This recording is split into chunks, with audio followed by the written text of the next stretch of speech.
Yo, what is up, YouTube? I'm Blitz5, and today we got some Domination Annihilation on Flak Tower. So I'm going to be killing it, poning some noobs with the PPSH, the Pish, whatever you want to call this gun. And I'm even using requisitions for like the first time in this game ever, and I'll explain what that is if you're not a big fan of this. But if you don't play Call of Duty, then I'm not sure why you're really watching this video. And I should also say, give a shout out, a happy holiday shout out to everybody playing Call of Duty right now in the Winter Siege event.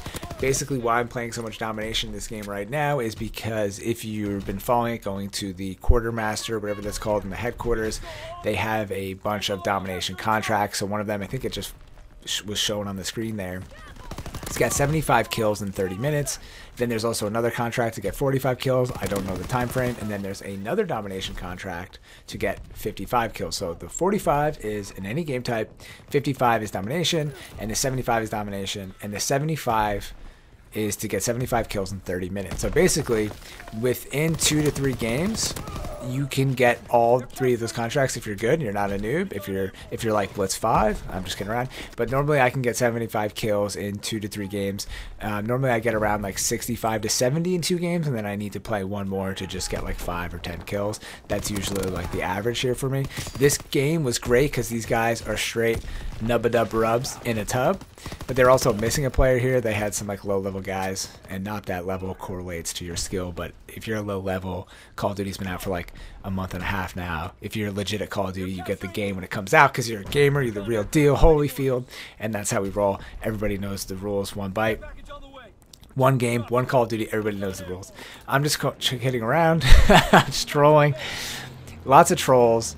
Holiday trolls, all that stuff. But anyways, I've been enjoying this game a lot, and since I don't always have a ton of time to play, hopping online, getting these 3 contracts, playing Domination is a good way to get some winter supply drops and then try to do any easy orders. And that's something you can do, like I said, in 3 games, which takes about a half hour. By the time you log on, play 3 or 4 games with your bros, with your bros and with your buddies, and some weird word came out that I'm not aware of.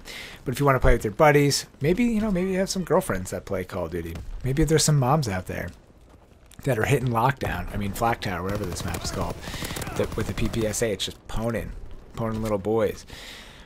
Anyways, I don't know why we're going there. It's a quick way to have some fun, get some stuff, play for like 45 minutes to an hour at night. Nice way to put a nightcap on, do all that stuff. So what's going on in this gameplay? So I should have went for a V2 rocket here, but what I wanted to do is, normally when I play Call of Duty, I mess around with guns that aren't that great, and I always like using really crappy guns. I started using the double-barreled shotgun off the bat in this game. Ended up, that gun's pretty dope. I don't mess around with the bar and the FG42. I've never even, the PPSH is the only submachine gun that I haven't leveled up all the way, and these are the 3 guns that you see in competitive all the time. The only submachine gun you really see in competitive is the PPSH. You see the bar and the FG42 because competitive people and like Call of Duty nerds, they always want to use what they think is the best gun, but realistically, well, first of all, it's fun to pwn people with what they think isn't the best gun, because I hate metas. I've always not been a fan of like, I have to use this gun, because the whole point of the game is like variety, and you can always spank people if you're good with like a niche thing. That's like anything in life, even with like, yeah, with anything. We'll just leave it at that. And for example, double-barrel shotgun, you can pwn people with that, but you can't use fire rounds in competitive. But either way, there's always ways to beat people. I personally think that the heavy machine guns are extremely underrated in this game. So if you want to sneak attack some people, kill them with things that they're not expecting, try out some of the heavy machine guns. They're actually up to par with a lot of the ARs, and sometimes better. And sometimes I think that they're more accurate, like in long distances. So if you're posting up, kind of head glitching, having a heavy machine gun is something interesting to try. So how did we get there? How did we get off topic? I was saying that because I haven't used the PPSH because I don't like using in-meta guns, but since I was like, you know what, I only have time for like 2 games here, I'm trying to get 75 kills in 2 games, I'm going to, 1, put on the PPSH, and then 2, I'm going to try putting on requisitions, which I never use. I'm just not I can get kill streaks normally playing the game, so I'm not interested with having the requisition on, but then again, I don't play with high kill streaks in Call of Duty World War II because they are so hard to get. So with that, putting the requisitions on, I was able to put on like this carpet bomber for the first time, which was interesting. That was a nice 4-piece right there, I think. Then pick this up, little fiver, and we're taking the point. These guys were straight news. So like I said, I've never been able to get that in a kill streak, which is pretty cool.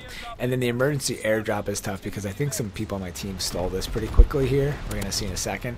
So it's kind of hard to use that, but it's cool. I see why it's cool having requisitions. You just can't get another UAV, you know, because it doesn't reset after you get it. But what I've heard people do is they'll play like a hardpoint match, and their whole team will run like different requisitions, and then they basically have so many kill streaks on the hard point that that's pretty much like a guaranteed way to just get a lot of wins in Call of Duty World War II, or any Call of Duty really that has that kind of kill streak.